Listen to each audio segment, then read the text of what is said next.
Hi, నేను మీ నవ్య. ఈరోజు జొన్న రొట్టె చేస్తున్నా. డిన్నర్లోకి జొన్న రొట్టె, దీనికి పెసర్ల కూర చేస్తున్నా. యాక్చువల్గా జొన్న రొట్టె తినాలి అని అంటే ఏ సమ్మర్ హాలిడేస్కో దసరా హాలిడేస్కో నానమ్మ వాళ్ళ ఇంటికి అమ్మ వాళ్ళ ఇంటికి వెళ్తే తప్ప జొన్న రొట్టె తినేవాళ్ళం కాదు చిన్నప్పుడు. ఇప్పుడు ఎవరైనా చేసేసుకోవచ్చు ఈజీగా. నేను చెప్పే కొలతల్లో ట్రై చేయండి, చాలా ఈజీగా, చపాతీ కంటే ఈజీగా చేసేసుకోవచ్చు. ఒక గ్లాస్ వాటర్కి ఒక గ్లాసు పిండి తీసుకోవాలి. మరిగే నీళ్ళల్లో ఆ పిండిని వేసి 10 నిమిషాలు అట్లా ఉంచేసి కొంచెం చల్లగైన తర్వాత బాగా పిసికి దాన్ని చిన్నగా ముద్దలాగా తీసుకొని దాన్ని చపాతీ కట్టెతోనే ఈజీగా చేసేసుకోవచ్చు. నేను ఈ పిండి ఒట్టి జొన్న పిండి మాత్రమే, నేను ఏమీ కలపలేదు దీంట్లో. చపాతీ కంటే ఈజీగా తిరిగింది ఇది. మీరు కూడా ఒకసారి ట్రై చేయండి, చాలా ఈజీ. జొన్న రొట్టె రాదు అన్న వాళ్ళకి చాలా ఈజీ ప్రాసెస్ ఇది.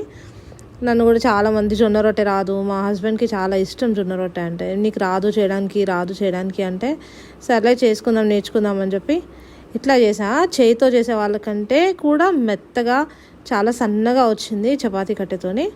మీరు ట్రై చేయండి. దీనికి నేను పెసర్ల కూర తీసుకున్నా. జొన్న రొట్టెకి పెసర్ల కూరకి చాలా బాగా సెట్ అయింది. చూడ ఎంత సన్నగా ఎంత బాగా కాలిందో.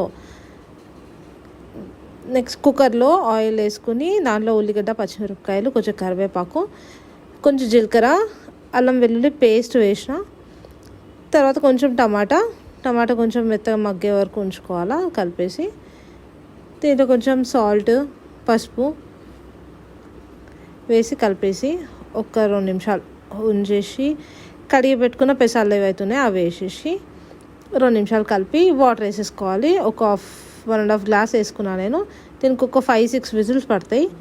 పెసాలు నానబెట్టనివి కదా, ఉడకడానికి టైం పడుతుంది. 5 విజిల్స్ పట్టినాయి నాకు, అంతే. ఈ కాంబినేషన్ సూపర్ ఉంటుంది. నేను నిన్న ఔషధపొడి చేసిన కదా, దాన్ని కూడా జొన్న రొట్టెకి పెట్టుకున్నా. సూపర్ ఉంటుంది ఔషధపొడి జొన్న రొట్టె కూడా. ప్లీజ్ ట్రై చేయండి. చూడండి ఎంత మెత్తగా ఉంది, చపాతీ కంటే కూడా మెత్తగా వచ్చింది. మీరు కూడా ట్రై చేసి ఎట్లా వచ్చిందో చెప్పండి. నాకు జొన్న రొట్టె రాదు అని టార్చర్ చేసిన వాళ్ళందరికీ ఇదొక ప్రూఫ్. చూడండి, నాకు కూడా జొన్న రొట్టె వచ్చి నేను కూడా చేసుకొని తింటున్నా.